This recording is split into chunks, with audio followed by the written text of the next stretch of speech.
Muchas gracias. Vamos a lugar. Hoy les quería hablar de la situación de la antigua Tenneco de Bauste, donde el plan de viabilidad, fechado el pasado 8 de junio, prevé reducir entre 40 y 60 empleos este año y recortar un 20% el sueldo al personal que mantenga en plantilla. Fue presentado en el Juzgado Mercantil de Gijón y se presentó conjuntamente con un concurso voluntario de acreedores por la caída de la demanda, presuntamente a partir de la crisis del COVID-19.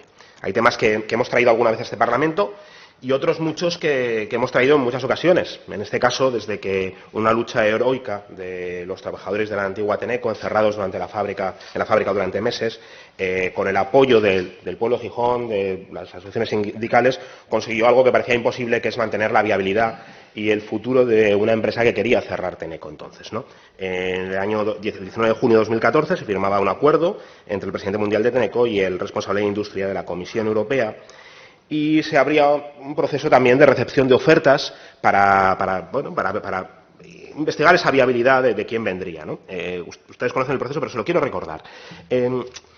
Se planteaba producir 1,8 millones de amortiguadores en 3 años con Tenneco y se llegaba a un acuerdo entre 41 ofertas que se presentaban, incluso me parece que abriendo un nuevo plazo, donde el Principado seleccionaba a Tenneco, al grupo Quantum Capital, para hacer un contrato con Tenneco y mantener la viabilidad de la empresa.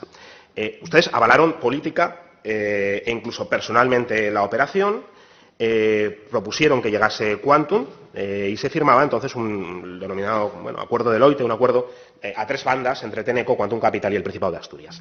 Les quiero recordar cosas de las que se decían entre el 14 y el 16 de marzo del 2016. Estas eran las actas donde estaba la representación del Principado de Asturias, donde estaba la representación de los trabajadores y donde estaba Tenneco y Quantum. Algunas de las cosas del proyecto que se prometía, proyecto que ustedes seleccionaron, proyecto que ustedes avalaron, y avalaron además de una forma en la que le quiero decir, ¿no? Decía Luis Ángel Colunga, que era el director de Industria entonces del Principado de Asturias, decía que conocieron el proyecto a través de varias reuniones y que le daba confianza al Principado a este proyecto, que la información tiene información sobre negociaciones con otras posibles empresas y que era un proyecto serio e ilusionante y que había que confiar en la buena fe, el interés y la disponibilidad de Quantum para hacer este proyecto. Esto es lo que decía el responsable del Principado de Asturias en esas reuniones.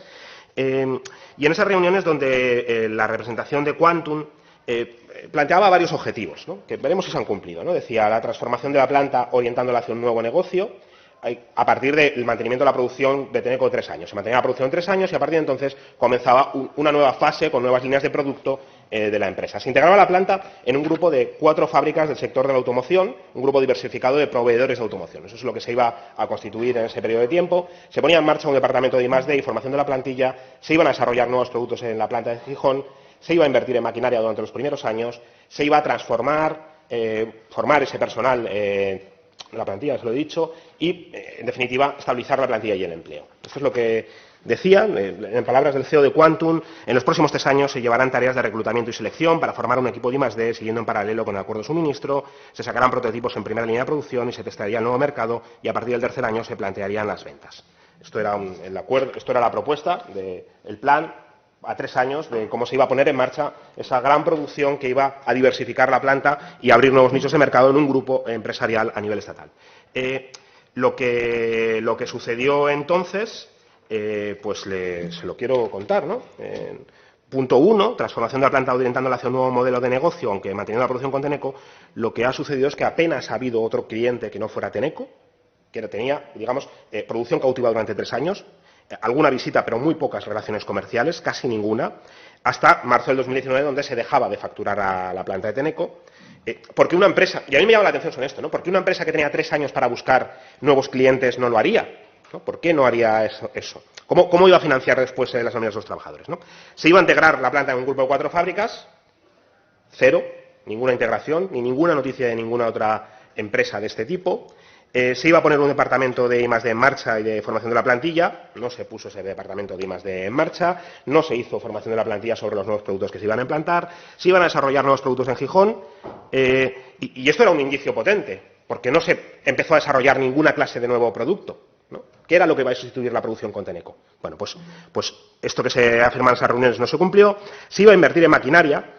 Ahí había como 5 millones de euros que iban a, de alguna forma, cofinanciados con Tenneco, ¿no?, para esa inversión en maquinaria. También había subvenciones públicas y la inversión de esos 5 millones de euros, la inversión real, supera un poco el medio millón de euros, ¿no? De los 5 millones de euros no se invirtió en esa maquinaria y mejor ni hablamos de lo que ha procedido después con la estabilización del empleo, ¿no? Bueno, no llegaron las inversiones de ninguna forma.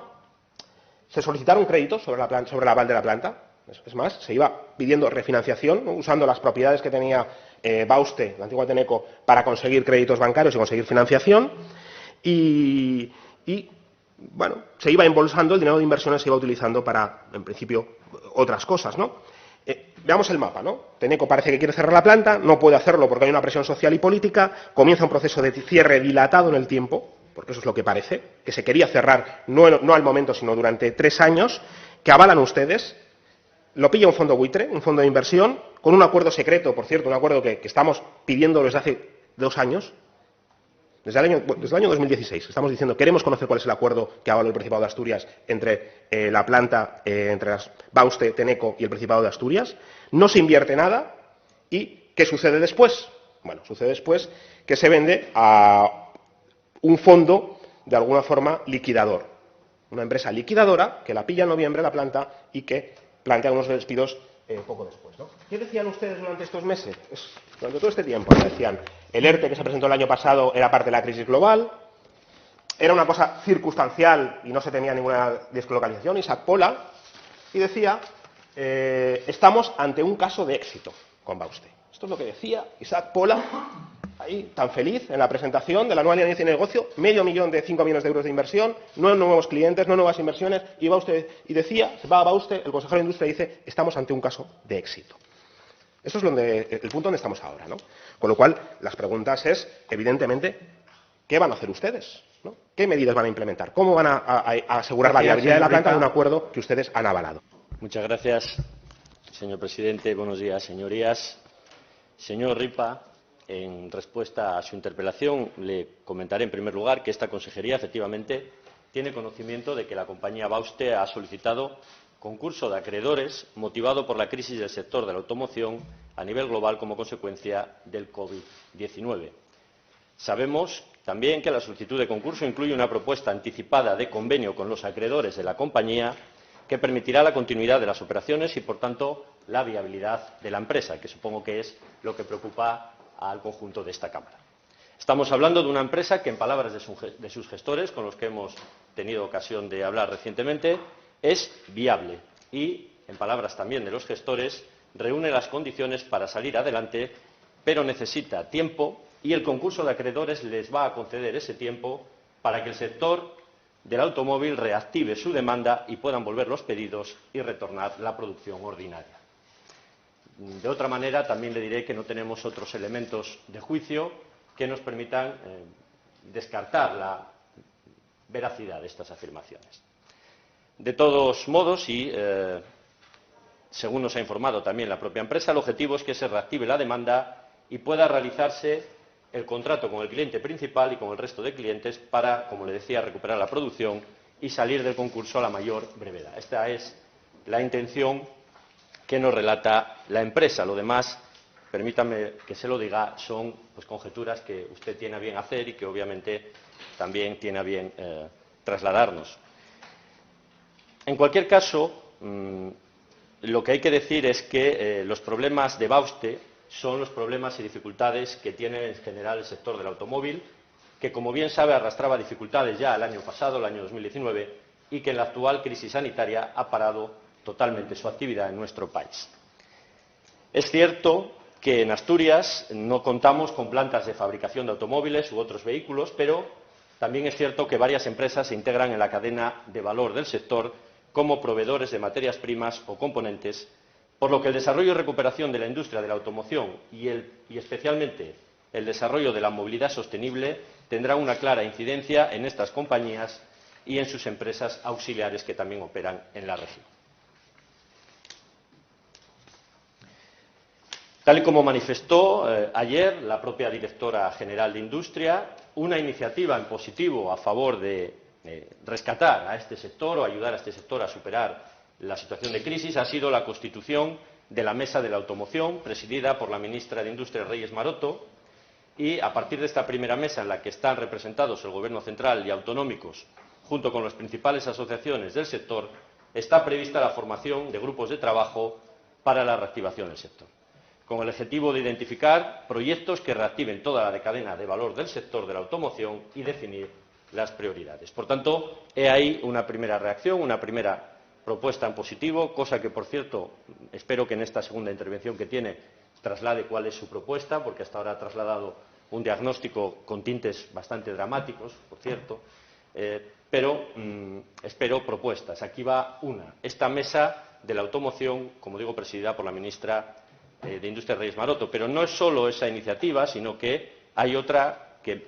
me permito valorar como más potente todavía, que es que se ha puesto en marcha la semana pasada el plan de impulso a la cadena de valor de la industria, de la automoción, para favorecer una movilidad sostenible y conectada. Esta es una iniciativa que había aprobado el Gobierno de España ya en el Consejo de Ministros del pasado 16 de junio. Esta iniciativa, también en positivo, esta propuesta de acción, se ha elaborado en colaboración con los sindicatos y las principales asociaciones de la industria de la automoción. Es un plan de impulso al sector de la automoción, como decía, que incluye medidas en el ámbito económico, fiscal, normativo, logístico, de competitividad, de formación y cualificación profesional, de compra pública sostenible y de planificación estratégica que da cobertura a toda la cadena de valor de la industria. Por tanto, fíjese que en estas medidas, que son generales, y permítame que haga una consideración sectorial, es donde puede estar también parte de la solución a las dificultades actuales, no solo de Bauste, sino de todas las empresas que están en la cadena de valor del automóvil. Este plan, como le decía,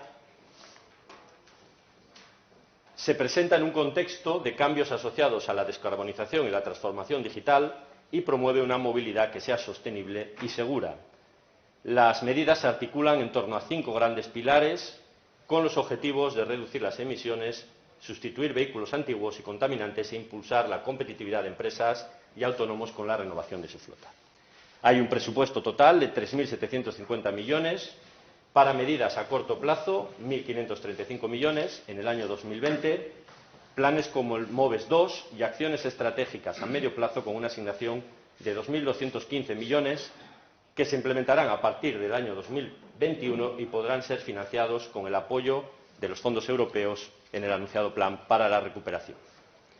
Como le digo, medidas que consideramos en positivo, medidas que entendemos son buenas noticias para el sector en el que opera Bauste y que son, como antes le decía, 5 ejes principales que plantean, a su vez, se dividen en 21 medidas de tipo económico, fiscal, normativo, logístico, competitivo, formación y cualificación profesional.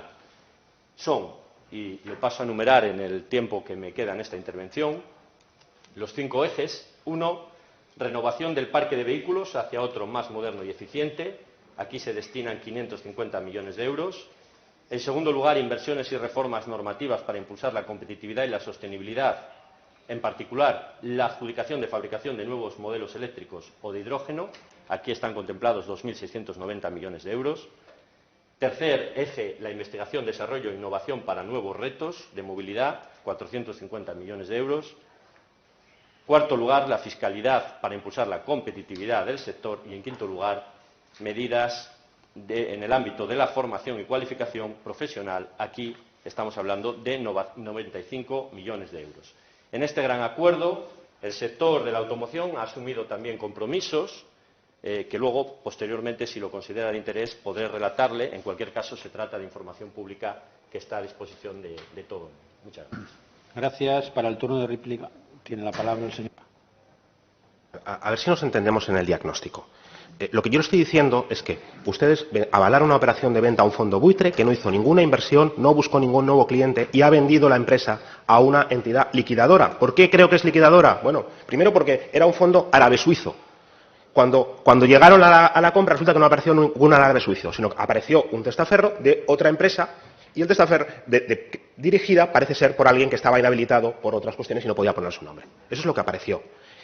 Hablaron de hacer un plan industrial. Ese plan industrial no llegó, lo que llegó fue una propuesta de concurso de acreedores y de ERTES. Pero es que además, el mismo día que presentan el concurso de acreedores, registran 2 empresas en Pozuelo de Alarcón, 2 empresas, Graham Magnesium, destinadas a hacer lo mismo que estaba haciendo Bauste, mismo día. Y resulta que aparece un acta notarial donde se convierte en acreedor la mujer del dueño. La mujer del dueño de repente se convierte en acreedora con 2 millones de euros de Bauste. El mismo día, ¿no? A la vez que se intenta desviar la producción y se presenta un plan de cierre.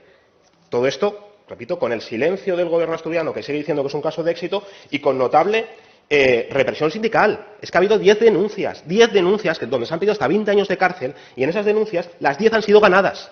10 denuncias ganadas en los juzgados, donde se pedía suspensión de empleo y sueldo hasta 17 y 24 años de cárcel, ¿no? Así se ha implementado este proceso. Ustedes mirando para otro lado y represión sindical a la gente que defendía la viabilidad de la empresa.